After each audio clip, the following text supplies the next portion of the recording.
Well, welcome everyone. It's my pleasure here to introduce Dr. John Ammon to you.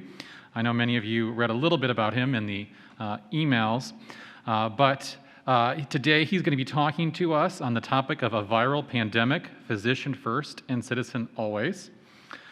So Dr. Ammon is actually originally from New York City, but he's now in Phoenix, Arizona. Prior to his retirement, he served as an anesthesiologist at the Mayo Clinic in Scottsdale. He went to medical school at the undergrad was at University of Maine, and then he went to medical school at Medical College of Pennsylvania in Philadelphia. He did his residency at Massachusetts General Hospital along with Harvard Med. And then he went on and did fellowship at Stanford in cardiovascular anesthesia. And he has a long list here, a resume. If anybody wants to look at this later, I'll be happy to show you. But he has done a lot. So we're very privileged to have him here. He had a long career as an anesthesiologist. I'm trying to look here at every place that he's been at. So he was chief of the Division of Cardiovascular Anesthesia at Mercy Hospital in Pittsburgh. He was a clinical assistant professor at the University of Pittsburgh, lecturer in Department of Anesthesiology at the University of Arizona School of Medicine from 1991 to 2018, at the Mayo Clinic from 2014 to 2018. He's members of lots of organizations, which I won't go through all of them, but he is recently retired, and talking with him, he said it's really important in your retirement to stay busy. He has been on the Mayo Clinic School of Medicine Admissions Committee, which he did from 2018 to 2020. And I know if a number of you have signed up to meet with him this week and such, I know he's happy to share advice. He's looked at personal statements of some students, so don't be afraid to ask for help. One thing he's also been doing recently that he was telling me about was he's the executive editor of the Prickly Pear, which you can find at thepricklypear.org, it's a web-based Arizona journal which focuses on education, liberty, pro-life advocacy, politics, healthcare, economics, and more. So, one other thing I wanted to point, some of you were at the last time he was here and got to meet him, and he had an essay, What is a Physician? If you weren't there and are interested in that, we do have copies of that printed out back there on that table by Haley, so feel free if you didn't get that way back in fall of 2019, I believe. So, but without further ado, I welcome Dr. John Ammon. All right. Thank you, Chris. Thank you very much. Okay. You're welcome. Hello, all. It's a great pleasure to be back, and it's a great honor to be speaking to you, future physicians of America from Hillsdale. That's quite a title. And I trust that many of you will go on to wonderful careers. Every pre-med student I've met here, I'm pretty encouraged to see. So I'm going to spend just a few quick minutes and as a lead-in to my topic today about a viral pandemic. Just for those of you who weren't with us in October of 2019, I want to review my topic very quickly, just a couple of points. And the title was, What is a Physician? A historical and contemporary view after 45 years. I practiced for 45 years. I trained for 5 years out of medical school, beyond medical school. And why did I entitle it, What is a Physician? Well, on the admissions committee, when I interview college students who are applying to medical school and they've gotten to the interview point, I never ask them, why are you becoming a physician? Because I can have an index card with 5 answers and I'm going to pull up number 3. That's the one they give me. Everybody's practiced on that one. But I say, tell me what you think a physician is. What is a physician? And there are certain things, I don't have to have a specific answer, but I want to hear an answer that has something to do with being a servant, serving people who are sick. Because after all, what do doctors do? We take care of sick people. They may not be very sick. They may be elective for certain things that aren't sick at all. But they may be critically ill. They may be dying. They may need to be palliated or treated aggressively to survive, and everything in between. So I want to hear something about that commitment, that kind of vision as to what they want to do when they're a physician, because that's important. Physicians aren't social justice warriors. They aren't community organizers. They aren't going to go from medical school to be the head of NIH.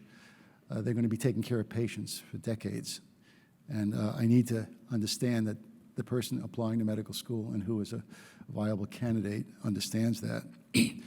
I spoke about the historical role of physicians, very limited, obviously, in terms of curing disease. The medical knowledge in the 1600s, 1700s, 1800s, and the early part of the 1900s was limited.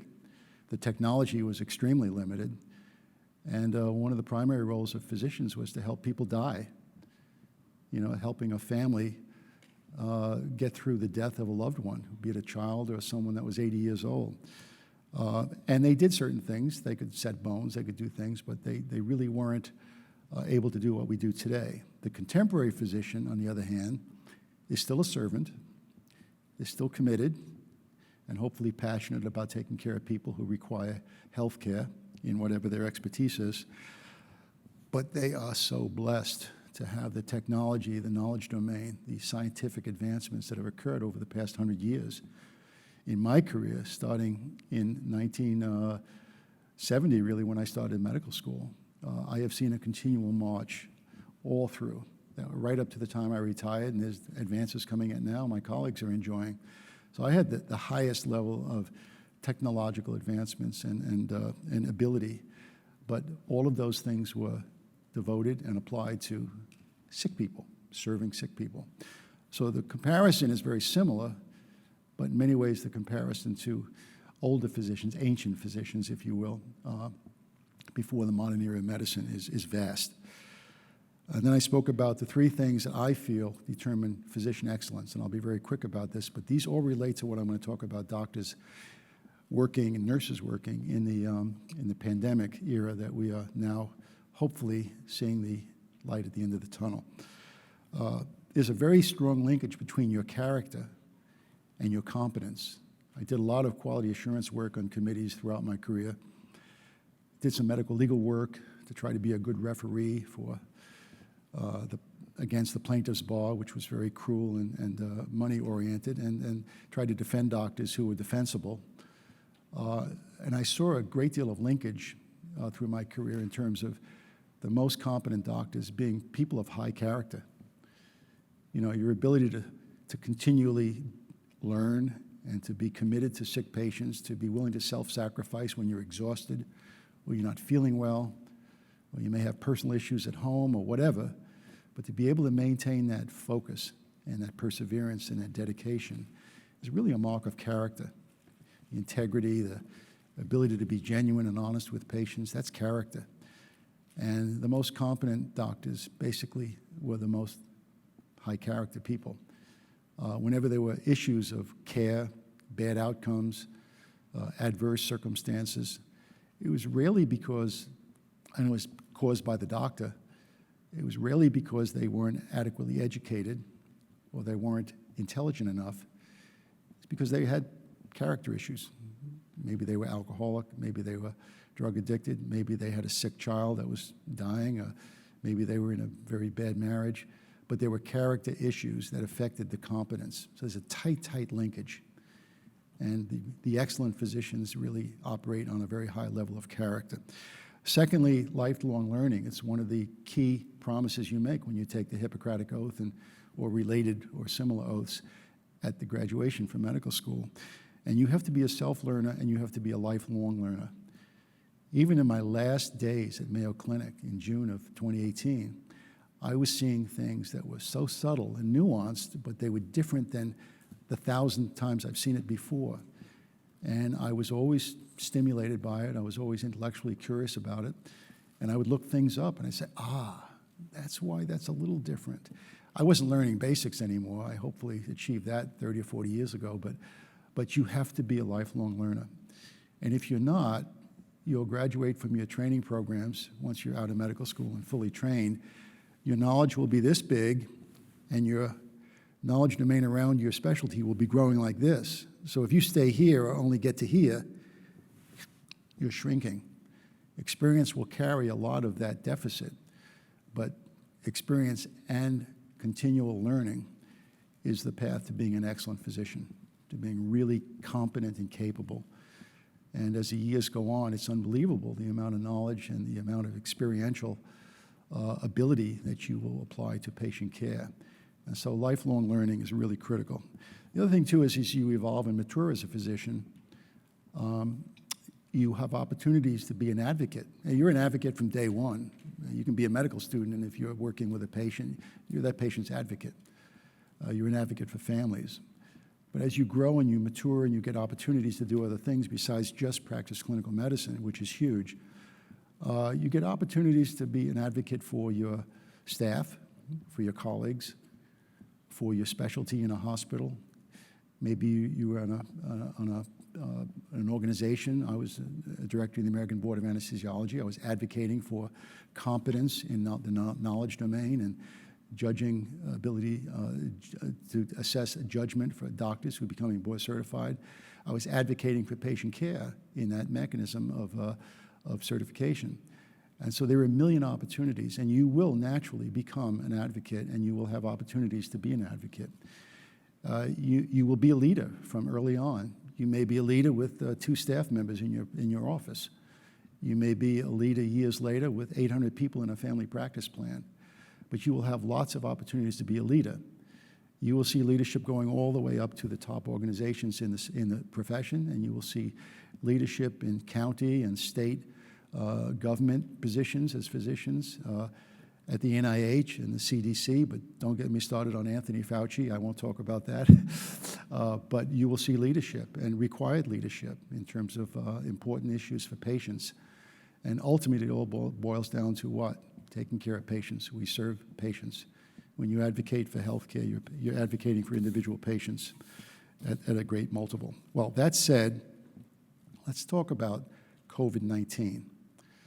And being a physician first in this really difficult 15 months since this pandemic arrived on the shores of America and what the challenges were. But let me talk a little bit about SARS-CoV-2 virus, which is a messenger RNA virus, whose fundamental characteristics is its incredible contagiousness. It's a very, very contagious disease. It's not terribly virulent unless you have the risk factors that make it virulent for you, and I'll discuss those in a minute. But, it came out of China. The Chinese New Year brought many Chinese living in Florence, they make clothes there. There's 600,000 people living there from China. They went back to Wuhan, many of them, for the Chinese New Year. They came back to Italy. Italy has the oldest population in Europe. Italy has very congested housing. The cities are jammed. People are close in markets, on buses, on subways, whatever. And the disease just blew up when these people came back from China. We also have 15,000 Chinese people arriving on the West Coast a day from China with the high-tech industries and all the connections with the Chinese technology and all the other commercial issues. And they brought the disease to the West Coast and to other cities, including New York. And when this disease arrived, this virus arrived in our congested cities, you can imagine New York, subways, buses, people living in apartment buildings being 6 inches apart on subways and coughing and sneezing, and it just blew up, and it became a real pandemic very quickly. So it was a terrible thing that happened. I won't get into why it was released or how it was released or why wasn't it dealt with more properly, but it wasn't, and it became a worldwide pandemic, and it's a really historic pandemic. Many, many, many millions of people will die from this or have died. And if you get it and you're sick with it, you are really sick. And I'll discuss that in a little bit. But who gets sick? Who actually gets sick? Well, we don't know. I mean, we do know, but we don't really know the full story. And many of you may have been infected already and not know it, particularly if you're young and you're very healthy and you're active and your immune systems are really excellent and not diminished by anything. And it's now estimated of the 25 or 30 million clinical cases where people have been diagnosed with it after they have symptoms, we think that there's probably 6 times as many Americans have actually had the COVID-19 virus. So natural immunity is arriving or has arrived, and we are close to herd immunity. If you add 50 or 60 or 70,000 vaccinations of people who never had a positive test or who really truly weren't infected, it's estimated we're going to be at herd immunity, safely at herd immunity by the end of this month. And that may well be the case, and I think that's happening. We're seeing dramatic declines, even those little bumps here or there. I think you're having one in Michigan. For the most part, this disease is leaving in the sense of clinical illness. Who dies from this? And I'm going to talk a little physiology and pathophysiology here, but first of all, the advanced age is really a factor. Okay, people 75, 80, 85. And New York was a good example of just total mismanagement of patients who were positive with COVID. They may have been in the hospital sick with it, and they were recovering, but they still had the ability to transmit it, being put in nursing homes and assisted care places and elderly residential places all over the city. I think some of that went on here in Michigan. It certainly went on in New Jersey, California. Certain states were particularly rampant with that kind of behavior, even though there was a tremendous hospital ship in the New York Harbor, and Franklin Graham built a tent hospital, and they weren't used for political reasons. So we had tens of thousands of people dying for that, because of that, with the contagion. But why do older people die? Well, older people very often have comorbidities. You know, you're 75 or 80, 85, you've maybe been a smoker, maybe you've had a heart attack or 2 or 3, and as you age, your ventricle becomes less competent, you go into chronic congestive heart failure, maybe low grade, maybe you're functioning, but you're really at risk if you have a huge metabolic challenge or an infectious disease that really ramps up your fever and your metabolic demand, and you can't tolerate that. You can die in heart failure.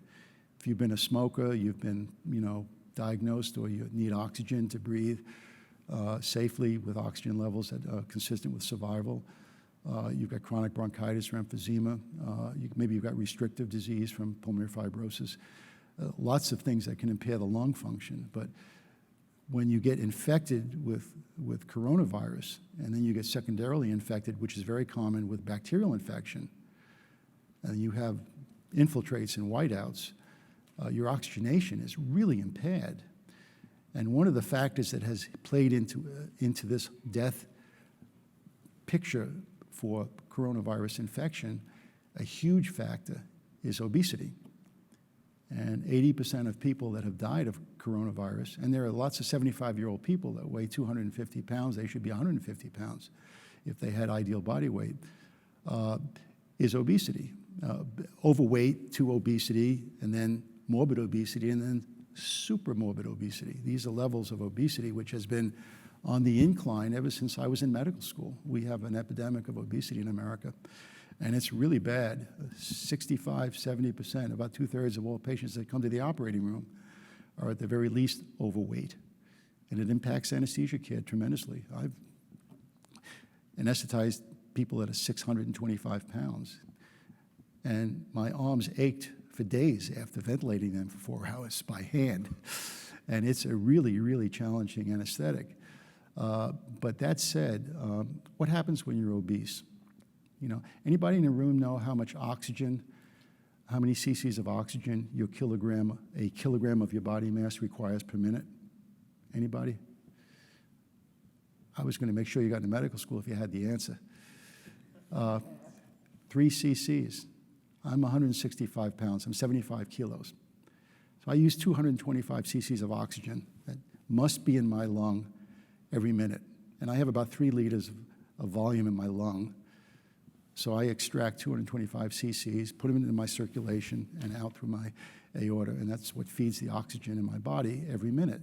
We're aerobic animals. We don't survive very long without oxygen, or at very low levels of oxygen. Survival is really impaired. Well, what if I weigh twice my body weight? I'm not 75 kilos, I'm 150. That's 330 pounds, or I'm some fraction of that. Well, you no longer need 225 cc's of oxygen per minute, you need 450, okay? So that's a huge metabolic requirement. Now, what happens to the lungs of obese people? Well, You probably know that my breath in and my breath out, that's a tidal breath, about 7 cc's per kilo. It goes up and down, up and down. And at end tidal, what's my lung volume? Well, your lung is held out. It wants to retract, but it's held out by surfactant and surface tension, pulling the lung out at exhalation and expanding it at inhalation. Well, if the body wall, my wall here, is that thick, but it's now that thick because I'm not much heavier, it's pushing the lung down. The net effect is to shrink the lung. Oxygen efficiency is determined strictly by lung volume. Okay, if you flood your lung with pneumonitis, with pus, or water, with heart failure, you have much less lung volume to exchange oxygen. So that's what leads to really high morbidity. Well, if someone's obese, and now they go from 98.5 to 102.5, every degree that your temperature goes up, your metabolic rate goes up 7%. So if you increase your metabolic demand by 30%, now you don't need 450, you need 600 cc's a minute, and you've got a lung that's shrunk, and now that's getting filled up with fluid and pus from COVID infection and secondary infection. Those patients die. They can't be ventilated or they can't be oxygenated because of the mismatch of perfusion and ventilation in the lung. So this is basic medicine, basic pulmonary medicine. It's the kind of medicine that we have to know about, that we manipulate, that we control in the operating room as anesthesiologists. And so that's the cohort that's really at risk: heart failure, lung function that's deteriorated from disease, advanced age, and obesity. Obesity being a really big one. So that's the story of the disease, of the infection. What happened to my colleagues during this? They were practicing in a very different transformational environment of medicine. As an anesthesiologist, we're exposed to tremendous amounts of secretions in the operating room. Okay, one of the key maneuvers that an anesthesiologist must be extremely expert at, and there's many ways to do it, many different techniques you must know, you must master, is you have to be able to secure the airway. If someone's having a thoracotomy, an open chest, a colon resection, open abdomen, they got a cranial flap that exposed the brain for a brain surgery, a tumor, a vascular malformation, something. Those patients have to be ventilated. They can't breathe spontaneously during those operations. They have to be ventilated. You have to control ventilation, you have to control CO2, you have to make sure oxygenation is optimal.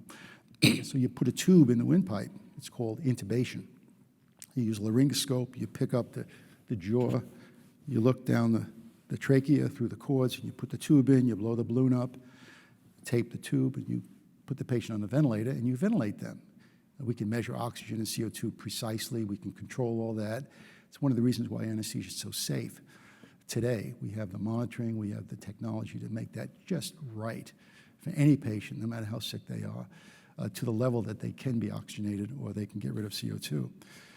But that requires, sometimes you're bathing in secretions, whether you have gloves on or not. You have a face mask, and these things only prevent the spit from going into wounds in the operating room. It has nothing to do with viruses, okay?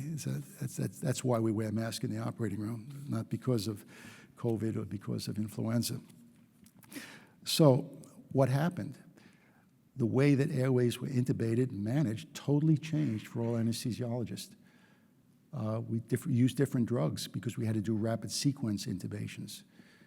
We couldn't ventilate patients because sometimes secretions spew out from the mask and infect the area, infect the staff. And as careful as we are and as clean and neat as we try to be, there's exposure. Patients who have inoculi of COVID coming out of their nasal and oral secretions will put a whole team, a surgical team, anesthesia team, the surgical techs and so forth, at risk for being infected. So the environment inside operating rooms and critical care units, ICUs, changed dramatically. It changed the behavior of doctors. They had to transform their techniques. There was a great deal of adaptability, which we want to see in physicians. We test for that when we give the board exam. Are you adaptable with this issue? Can it change? Can you do this if it changes? Those are critical issues for an anesthesiologist, and actually for most physicians, particularly acute care physicians. So they were under a great deal of stress. There was a lot of fear. I have colleagues that didn't live with their spouse all year because their spouse may be on a steroid for ulcerative colitis or rheumatoid arthritis. They may have a sick child who went through chemotherapy 6 months ago.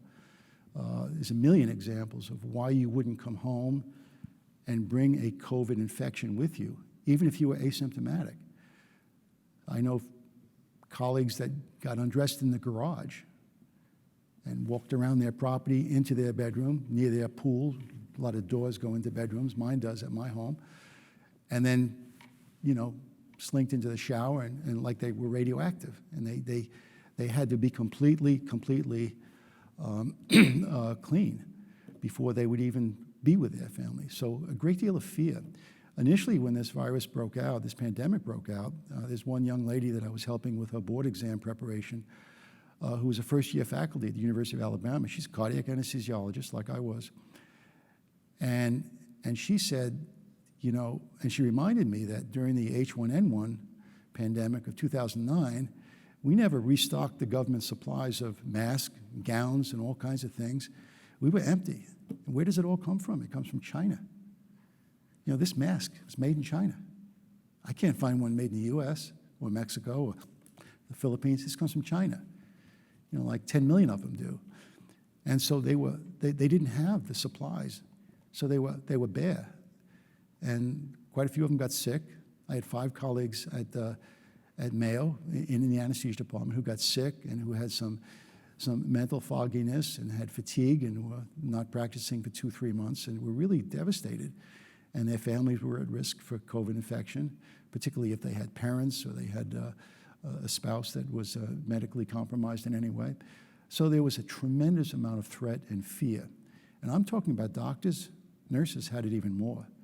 Nurses are at the bedside. Nurses are absolutely essential to healthcare, particularly in hospitals, particularly in critical care units and in operating rooms. They're absolutely essential, and they're committed, and they're incredibly passionate about what they do. And the vast majority are superb, excellent, committed people. Some of the best men and women I've ever practiced with were nurses, and I have great regard for them, and they were really on the front lines. Many of them got sick.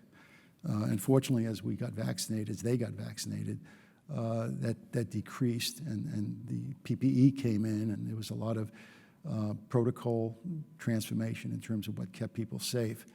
Things are much better than they were, but last summer, last spring, early fall, I never thought I'd be so glad to be retired. And I would have been working just like that if I had not retired, but it was pretty worrisome. So a lot of courage, a lot of adaptability, a lot of commitment, and servants all. So I'm really proud of my former colleagues. There was some other issues too in my former group, which was a private practice group. I did a lot of teaching, and I was the founder of that group. It grew to 240 people when I retired, but they had to lay off doctors. And the doctors took a 33% pay cut, and they were on the verge of a 50% pay cut because all the elective surgery collapsed. Now, you say, well, the doctor earns a good living, he can live at 33% less income. Yeah, he can, but don't think that doesn't affect morale, doesn't affect mood, doesn't affect the way you look at life in terms of supporting your family, and maybe supporting a lifestyle that costs more than the average lifestyle, particularly if you've been laid off. Some of my older colleagues who live frugal lives, like I did, they took sabbaticals, unpaid sabbaticals for 6 months. And they went home, and if there was something that they had to come in for because of the people on call were overwhelmed, they would do that. But they basically took off, and they gave the people who were not able to take a sabbatical, they gave them but their call schedules went up. And people still got shot, people still had car accidents, people still perforated their stomach with a bad ulcer. There's still brain tumors to be taken care of emergently, still coronary bypasses. So medical care went on, but much of the elective care disappeared. Now, let me say something about elective, because it's a term I have a great deal of trouble with. If you're getting a tummy tuck or liposuction, or you're getting facial plastics. That's cosmetic surgery. That's truly elective. If you don't have it in March, you're probably still going to be okay if you don't have it in September. You may not be happy with your self-esteem, but tough. That's elective. But if you have a solid nodule in your neck, and you've got a tumor growing on your tongue, and you've got a metastasis to your neck node, you better have that diagnosed before that metastasizes to your brain or to your lung or to your bone, because you're going to have stage 4 cancer. And a lot of those were missed. We think we missed almost 1 million cancers in 2020 because so much elective surgery was eliminated. Now there's a backlog. It's unbelievable how busy my colleagues are, and there's still a COVID issue. But that's just rushing back, and we're getting patients at higher levels of cancer, cardiovascular care, childhood vaccinations were held up. There's going to be a resurgence of some of these childhood diseases, whooping cough, pertussis, all kinds of things that we're going to see in the next 5 years. So there are a lot of changes in medicine, and there's a lot of things that have to be done to get back to a baseline health care status for Americans, even though it's variable depending upon the population. So there was a great deal of learning, adaptability, and perseverance that was exercised. And to me, that's a statement about the character of virtually every physician I know, and I'm proud of them. And I hope I would have performed in the same way had I been practicing. Now, the third thing I talked about in terms of excellence as a physician is advocacy and leadership. And I'm not going to talk, real pathophysiology. I'm going to talk a little bit more of physicians and politics. And my question to you as a physician is, how important is truth? For whatever you're doing in life, to be truthful, to be honest, to have integrity, it's critical. Your reputation is worthless without it, okay?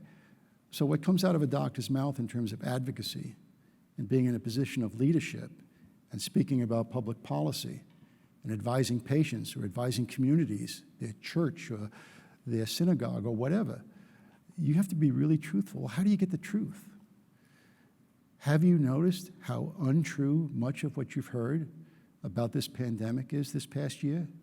It's been horrible, absolutely horrible, between the media, between the highest officials in the government, between county officials, between schools, school unions. There's been so much misinformation and, frankly, lies. Just absolutely poisonous information that's poured out. To this day, there are still people incredibly fearful about COVID in terms of being outside without a mask. I mean, it's hard to believe that, but it's true. It's so refreshing to come to Hillsdale and see people, for the most part, and there's good reason if you're wearing a mask and you've got an issue or you're fearful, that's okay. But for the most part, your mask is absent here, and it's not going to make any effect. It's not going to contaminate people, particularly in a room with this airflow and being outside. And so it's been a horrible, horrible level of fear in the population, which I believe, and I don't want to get too political, but I believe has been deliberate in terms of scaring people. Why has not the media, based on what the government says, discriminated between who is really at high risk and who isn't at risk? I know so many people, neighbors, young adults, who think if I get COVID, wow, I have a really high chance of dying. If you're a child, a preteen or a teen, you have almost zero chance of dying if you get infected. If you get infected. And if you get infected, you may never know you're infected. Or you may have a headache, or you may have a little diarrhea, maybe you lose your sense of smell or taste for a week or two. Maybe you're fatigued. Why am I fatigued? Geez, do I have something going on? And bloop, disappears, and you're fine. And that's what childhood COVID is about. We've closed the schools. We've told people that, we're not going to go back and teach unless the kids are vaccinated or they pass Medicare for all or the Green New Deal. And I mean, it's been an unbelievable flow of untruth. And my point about all this is, you as a physician, where's your truth? Your truth. It's not your truth, it's the truth. Where's the scientific, factual information about coronavirus? It's out there. There have been great scientific studies done. We know that masking, for the most part, does very little, particularly outdoors, and particularly with social distancing. We also know that there are cohorts in our population that are extremely at risk for death if they get infected. We know that children have a very low transmission of COVID and that they're very safe in school, okay? All kinds of things could have been done to keep the kids in school. And I will tell you, I have a granddaughter who's 9 years old. I have a grandson who's 8. They're 14 months apart. And they're blessed to have very affluent parents. My daughter and my son-in-law are very well-paid professional people. They live in suburban New York City. They live in Westchester. And their kids are beautifully enriched. They're excellent readers. They have all the right things. They've been in private academies since September. They've been in school. They haven't missed a day of school. Okay, my granddaughter is a vivacious, happy child. She's on FaceTime 3 times a week. She and my wife can gab for an hour like she's in the same room. And up until around Christmas, she was still laughing and smiling, and she was Belle Marie that I love and know. Since Christmas, no social interaction. The people in New York are so scared about their kids being together. There's no social interaction with the kids. The kids aren't having birthday parties, and they're really at almost no risk. Okay, so all of that has disappeared. Now, fortunately, both my grandchildren have wonderful parents, and the family unit has been incredibly enriched by the fact that they're together all the time. There's really no options. But my granddaughter doesn't smile anymore on FaceTime. What does that mean? She's depressed. She's lost her socialization. Now, my grandchild is a really well-off child. She's a Christian. She's in a great school. She hasn't missed a year and a half of school. She's in 3rd grade. She's not going to be debilitated for 5 years to miss that critical platform in terms of reading and math skills and intellectual development. She's not going to have that problem. But she's depressed.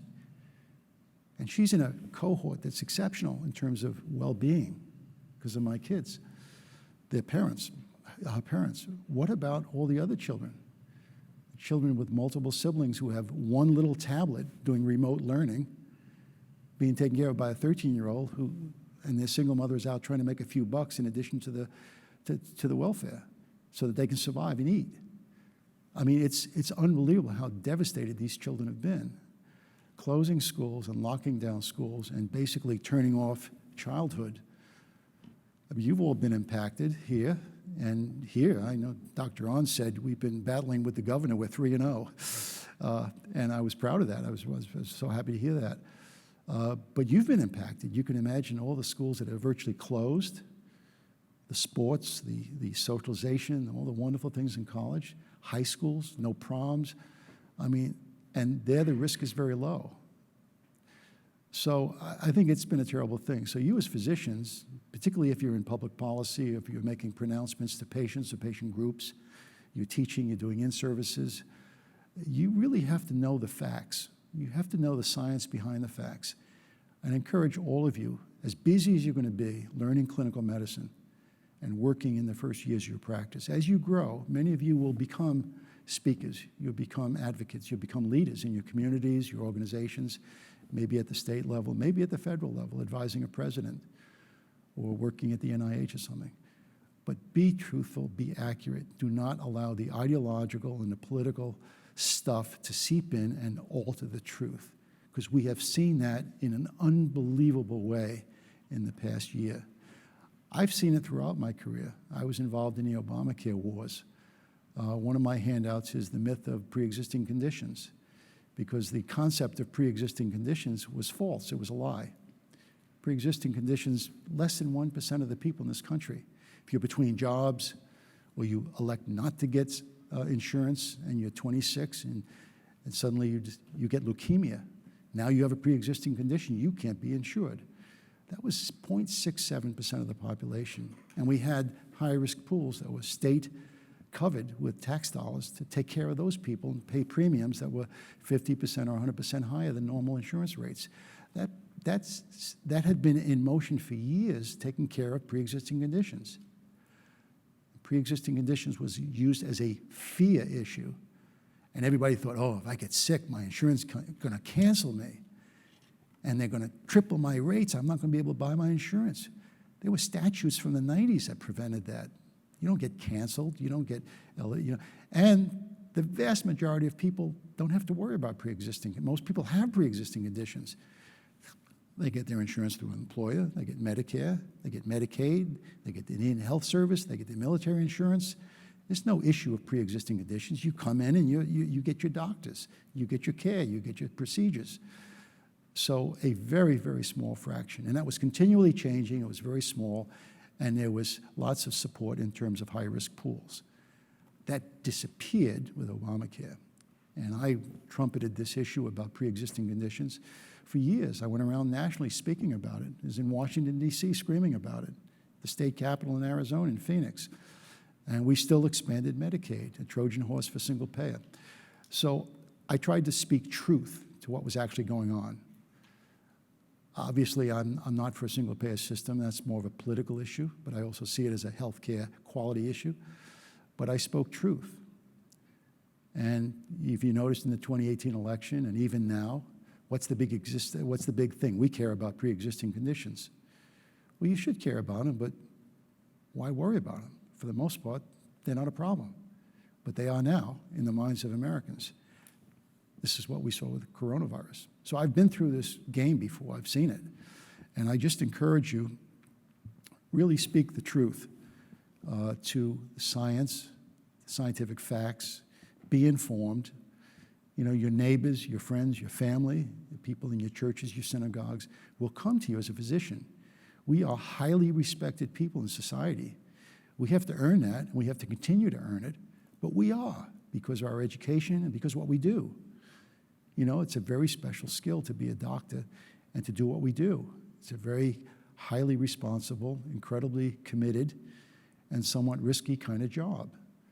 And I can tell you, I'm blessed to be a doctor. I've been so happy as a physician, proud of what I did through my life, and you all will be too. But that leadership and advocacy based on truth is so critical to the quality of person you will be as an MD or a DO or whatever your particular label is in the healthcare industry. And I implore you to be that. I have no doubt that you are all that way right now. You're here at Hillsdale. You're a very special breed of student. But be that. And I want to give you two examples of, I think, two of the most courageous doctors that I've ever known of. And I had the wonderful pleasure of speaking at some length with Scott Atlas in I don't know if you know who he is. He's formerly a radiologist, a world's expert on MRI. He wrote the book on MRI analysis of disease in the brain and the spinal cord, one of the great textbooks in radiologic diagnostics in the world. He's world famous. And he moved into healthcare policy 15 years ago. He's an expert at that same level, and he works at the Hoover Institute.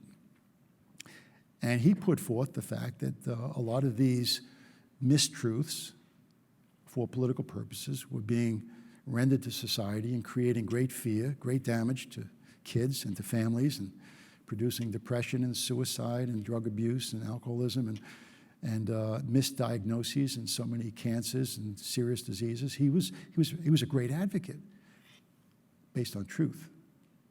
He was a very honest man. And when I met him in Phoenix, in Scottsdale, at the National Leadership Seminar, I had a chance to talk to him. I told him about the hatred that was generated and directed at me in my practice. I was a leader in my practice. I was one of the founders, and I taught some of the same people for their recertification exam preparation, which I wrote when I was a director. We were good colleagues, and they were excellent. They'd call me if they had an issue about diabetic care for a patient, because that's one of my areas of expertise. And within months of my being an advocate and being publicly, having a public profile, some of these people told me that I should be out of the practice. You don't care about patients' insurance. You don't care about their health. What kind of doctor are you? I go, I'm not listening to that. You know that's not true. So get off your political platform and walk, because I'm not going to engage. And it was terrible. And Scott Atlas said, wow, you wouldn't believe what's happened to me at Stanford University. He said, I have doctors I've known for 25 years won't talk to me, will not be in the same room with me. Docs whose kids know my kids, they went to school together, will not look at me. I said, you're in the arena, you get bloody. Teddy Roosevelt said that. You're going to get bloody, but you got to be in the arena. So I believe that's your role in part at times. You may be elevated or advanced to positions of, being a spokesperson, being an advocate, being a leader in your particular area. Could be in your practice, could be at the national level, somewhere in between. But be truthful and know your facts. Make sure that if you're going to speak publicly, you're going to speak to neighbors, family, that nothing's political, nothing's ideological, and that you're really telling it like it is for the purpose of serving patients who are sick, because that's what doctors do. That's why I asked the question to the applicants, what's a doctor? I want to hear what they think a doctor is. If they tell me that, well, it's not really about patients anymore, it's about society. We have a role in making sure society is fair. Guess what? Your interview is over. No, I would never say that. Pretend it didn't bother me, but they weren't favored by me in terms of admissions.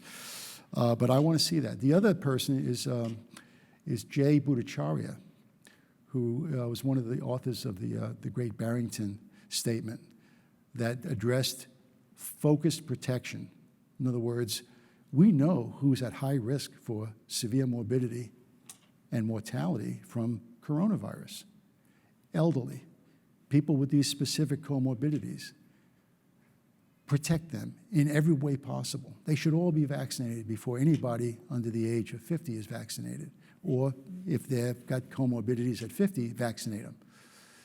That should be absolute. Focused protection.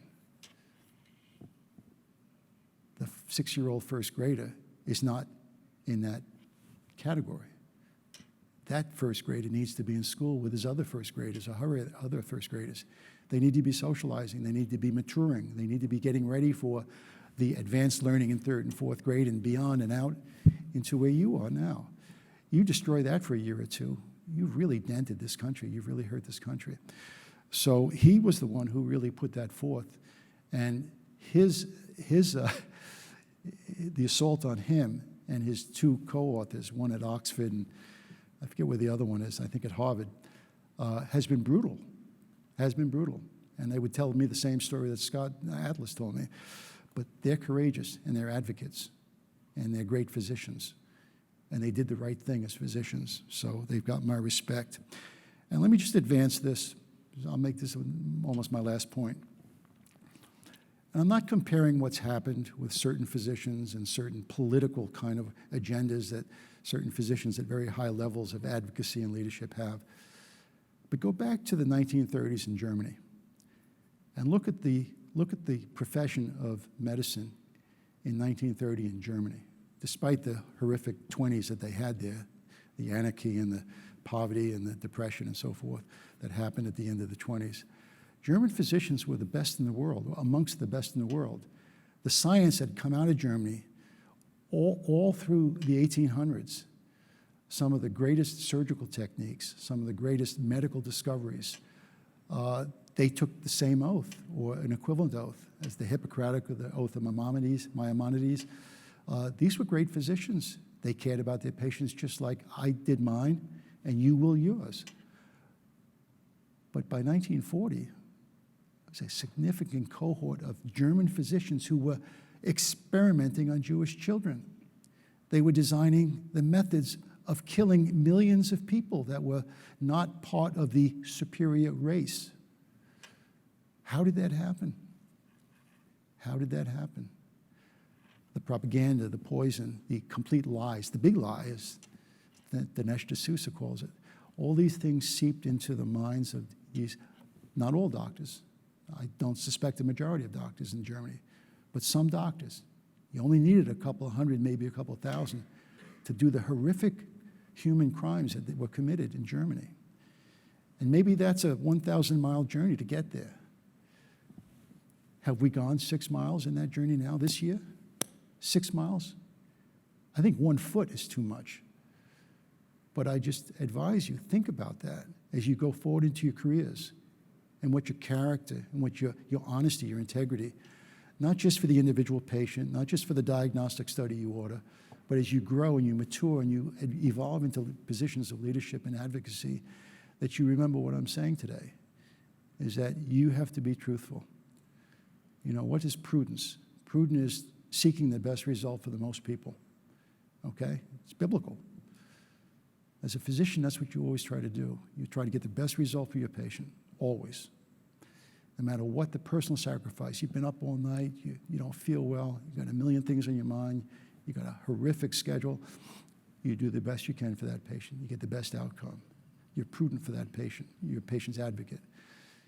If you've got a medical practice and you're the chief and you've got 800 people in a family practice, 800 doctors in a family practice plan at the Cleveland Clinic, you be the same way, okay? And that's what doctors do. Good doctors, excellent doctors at that level. So I encourage and I challenge all of you to, you know, and I suspect you all will be that way, okay? But you will see examples where it's not quite that way.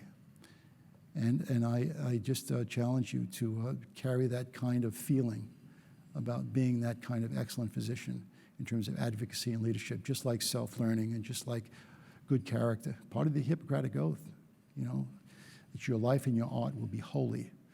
And he's basically saying you'll be good. You'll be a good person, practicing the art of medicine and protecting patient privacy and you know, not doing anything that's under your capability. Those are all part of the oath. But it goes along with what I think has been exemplified by some of the behavior of some elements within our medical profession and certainly our political class this year in COVID. It's been very, very demonstrable that there's some things that are wrong.